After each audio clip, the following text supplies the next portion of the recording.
اخبارك ايه؟ عامل ايه؟ الحمد لله. فجرت الدنيا ومعاك ورق ومعاك حاجات كتير قوي، انا عارف. انا ما اعرفش هو الموضوع على فكره، انا لما نشرته يعني ما اعرفش انت تعرف ولا الموضوع ده كان معروف جوه النادي الاهلي على فكره. انت اللي عارف كل حاجه النهارده، انا هسالك وكل حاجه معاك. الموضوع ده مسؤولين في النادي الاهلي يعرفوا بيه، كابتن حسن حمدي يعرف بيه، وكابتن حسن عنده مستندات بالكلام ده. يعني يا وليد معنى كلامك ان الكابتن حسن حمدي رئيس نادي الاهلي عارف ان مانويل جوزيه وابنه دخلوا في مواضيع سمسره وفي مواضيع وان هم تسببوا في هروب لعيب من النادي الاهلي؟ لا شوف، بس عشان تبقى بس حاطط كل حاجه في مكانها. انا ما قلتش سمسره. يعني انا قلت ان في مسؤولين في النادي الاهلي، قلت في عضو مجلس اداره وكان ورا سفر احمد حسن كوكا من النادي الاهلي للبرتغال. بعد كده المسائل بدات تتكشف واحده واحده. طب هو مين عضو مجلس الاداره يا وليد؟ انت مش عارفه؟ لا. لا انت عارفه. انا لو عارفه كل النادي الاهلي بص كل النادي الاهلي عارفه. طب ما انت يا وليد طالما قلت بدل ما نخليهم 6 انفار عليهم هم يطلعوا يقولوا مين؟ والا خليهم هم كلهم مشبوهين. يعني النادي الاهلي يطلع دلوقتي يقول، لانه صمت النادي الاهلي ورئيس النادي الاهلي كابتن حسن حمدي على الموضوع ده، وانه المساله كلها اصل احنا بنعمل لجنه في التحقيق، وكل ده كلام يندرج تحت بند الاونطه. هم عارفين مين وعارفين الواقعه من اولها لاخرها. هم شايفين انه المجلس كله متهم دلوقتي، يطلعوا يقولوا هو مين. ولازم يجرى تحقيق جدي في المساله، مش لانه هو على علاقه عضو مجلس اداره على علاقه كويسه بالكابتن حسن حمدي، او يعني هو الاقرب ليه ولقلبه جوه المجلس في المساله. وعلى فكره المساله مش هتقف عند موضوع احمد حسن كوكا، في موضوع تاني خاص بجونيور وخاص وليد انت حاسس ان مجلس اداره الاهلي يعني بتتبع سياسه ان هو بيعتم على المواضيع؟ هقول لك على مفاجاه. اتفضل. الموضوع لو توقف عند الخبر اللي انا نشرته في الجمهوريه الخميس اللي قبل اللي فات، ما كانش خد الضجه دي كلها. اللي عمل الضجه دي قناه النادي الاهلي. ليه مداخلتك في قناه النادي الاهلي؟ لما كلموني يوم الخميس في برنامج ملك وكتابه. انت عارف التلفزيونات متشافه اكتر من الجرايد. فبدات الناس تتداول المكالمه والاخبار، وبدات الناس تدور في الموضوع ده. وفجاه المدير الفني دخل في الموضوع، لا ده شويه السمسار عراقي ولا وكيل لعيبه عراقي عايش في لشبونه. يعني الموضوع بدات تاخد ابعاد اكتر بكتير جدا من اللي كانت موجوده قبل كده. ويعني انا احب اشكر الناس اللي عملوا معايا المداخله في قناه النادي الاهلي، لان هم اللي عملوا هم اللي مسلطوا الضوء على القضيه دي. الموضوع بتاع ما يتردد دايما في جوه النادي الاهلي من وجود عمولات وسمسره و موضوع مش قليل. الموضوع فيه حاجات، يعني في حاجات هم عارفينها. موضوع جونيور فيه سمسره. في سمسره من جوه النادي الاهلي. بص، في ارقام تم الاتفاق عليها، ولما جه الموضوع يتفعل بشكل حقيقي الفلوس اللي اتدفعت بقت اكتر. اللي جاب جونيور سالم علوان، ده وكيل لعيبه عراقي عايش في البرتغال، على علاقه بابن المدير الفني. موضوعات كلها انا بقول لك مجلس اداره النادي الاهلي يعلمها تماما.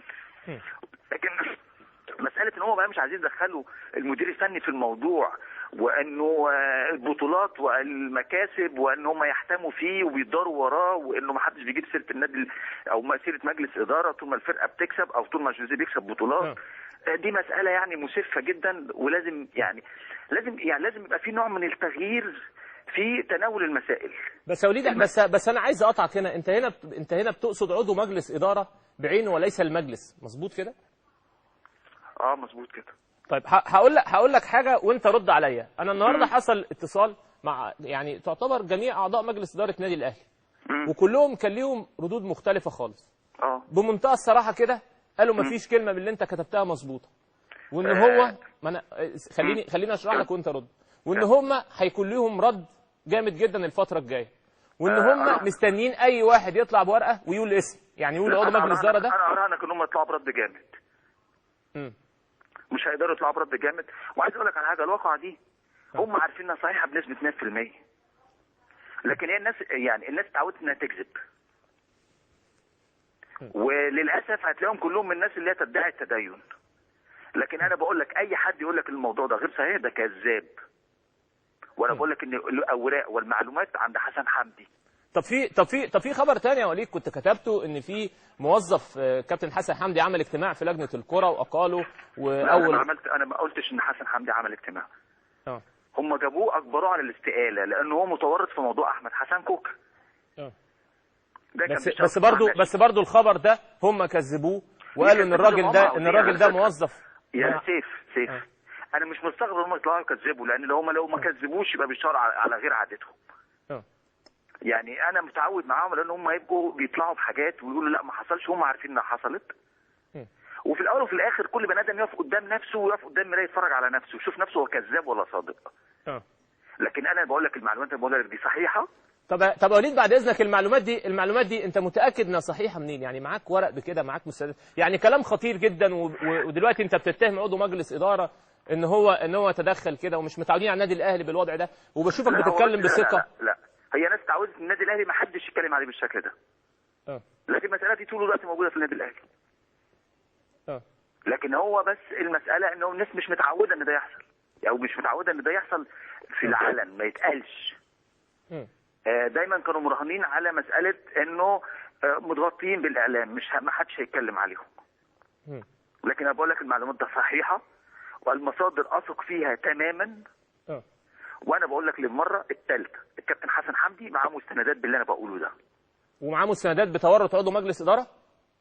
بص يعني ايه، انا اللي انا عايز اقوله انا ده بس اللي انا هقوله.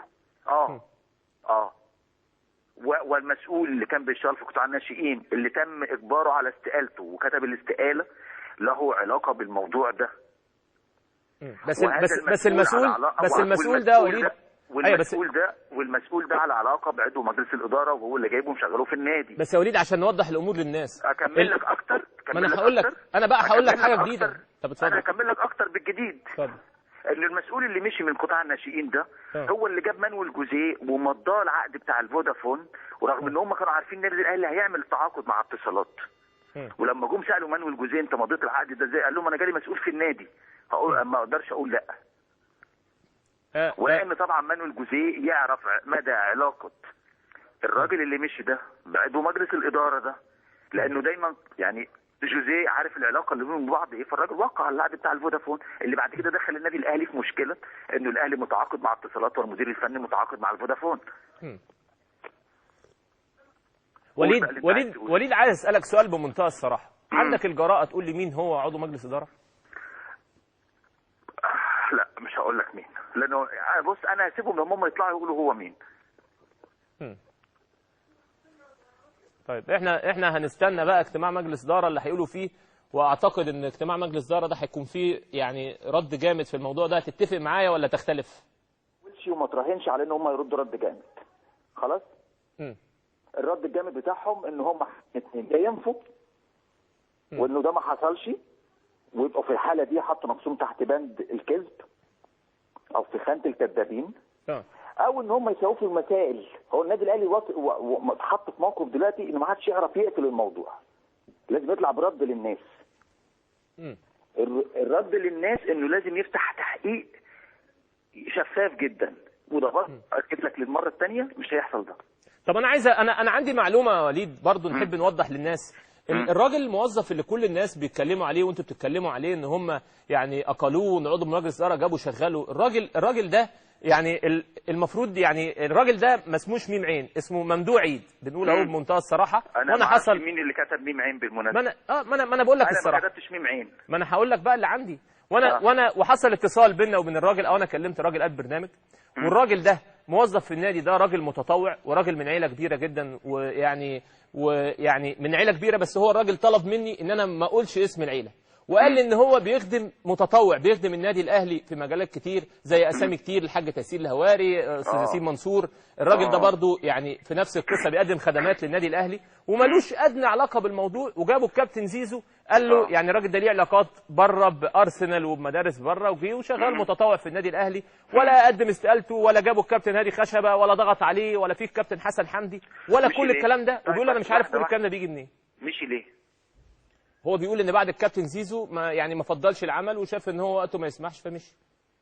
هو كابتن زيزو لما كان الكابتن زيزو موجود كان عنده وقت للعمل، لما الكابتن زيزو ما مشي يبقى ما عندوش وقت للعمل. انا بقول لك الراجل قاله. اتفضل. الكابتن زيزو مشي امتى وهو مشي امتى؟ اتصور ان هو مشي بعد الكابتن زيزو بفتره. على فكره عارف المثل اللي بيقول لك الكذب ملوش رجلين؟ ممكن تقفل بيه المكالمه اللي بيننا وبين بعض. ماشي. انا هكلمك تاني يوم الاثنين وهنشوف الاهلي هيرد رد جامد ولا مش هيرد رد جامد. شكرا استاذ وليد العيسوي، الاستاذ وليد الحسيني على المداخله الطويله دي. بصوا يعني كلام كبير جدا، كلام كبير، وانا بس عندي تحفظ واحد بس. ايه هو؟ انا بقول الاعلام سواء الرياضي سواء المرئي سواء الجرايد لازم تكون المعلومات متحرره الدقه. احنا دلوقتي بنتكلم كلام في غايه الخطوره، انا شخصيا متحفظ عليه، يعني انا حتى اختلفت انا ووليد الحسيني، انا متحفظ.